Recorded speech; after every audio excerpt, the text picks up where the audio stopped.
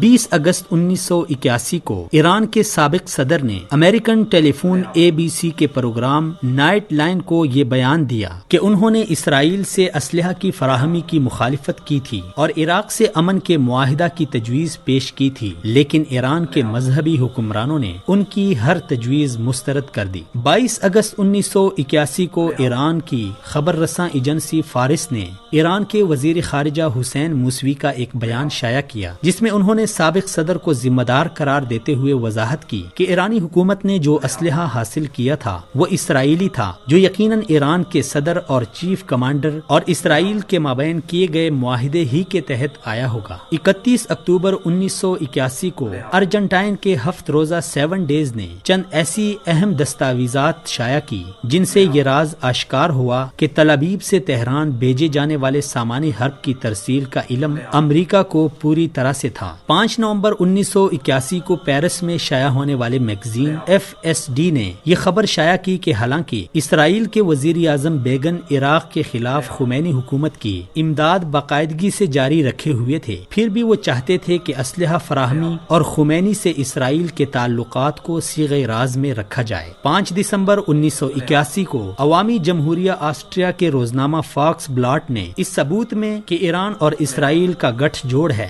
مختلف یورپی حکومتوں کے توسط سے خمینی حکومت اور اسرائیل کے درمیان خفیہ رابطہ اور سامانی حرب کی مسلسل فراہمی کا انکشاف کیا۔ یہ چند اطلاعات اور ان کی تصدیق جو بین الاقوامی اخبارات و جرائد میں شائع ہوئی نہ صرف ایران اسرائیل تعلقات کا پتہ دیتی ہیں بلکہ اس بات کی غمازی بھی کرتی ہے کہ مشرق وسطی کے مسلم ممالک کے خلاف دونوں کے عزائم اور مقاصد میں یکجہتی اور ہم آہنگی موجود ہے۔ فی الحال ان کا ہدف عراق، یمن، شام، لیبیا ہے، ساتھ ہی اسرائیل ایران مشترکہ محاذ بتدریج عالمی اسلام کے دوسرے ممالک میں جگہ بنانے کی تگودو میں ہے۔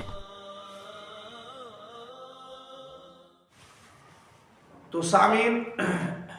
آپ نے سماعت فرمایا ایران اور اسرائیل کا آپس میں یک جوڑ ہے۔ امریکہ، ایران، اسرائیل، برطانیہ، یہ سارے کے سارے آپس میں ملے ہوئے ہیں۔ نبی پاک صلی اللہ علیہ وسلم نے فرمایا الکفر ملت واحدہ، کفر ایک ہی ملت ہے، کفر کبھی بھی خیر خواہ نہیں ہو سکتا۔ یہ ایرانی، یہ شامی اور یہ لبنانی حزب اللہ، میں ان کو حزب الشیطان کہتا ہوں، یہ سارے کے سارے ابن سبا کی ذریت ہے۔ ابن سبا یمن کا یہودی تھا، جو یہودی کی اولاد ہو وہ اسرائیل کی حمایت تو کر سکتی ہے لیکن فلسطین کا ساتھ نہیں دے سکتی، عالم اسلام کا ساتھ نہیں دے سکتی۔ اللہ رب العالمین سے دعا ہے اللہ رب العالمین ہمیں ان شریروں کے شر سے ہمیں حفاظت فرمائے، عالم اسلام کی اللہ حفاظت فرمائے۔ وآخر دعوانا الحمدللہ رب العالمین۔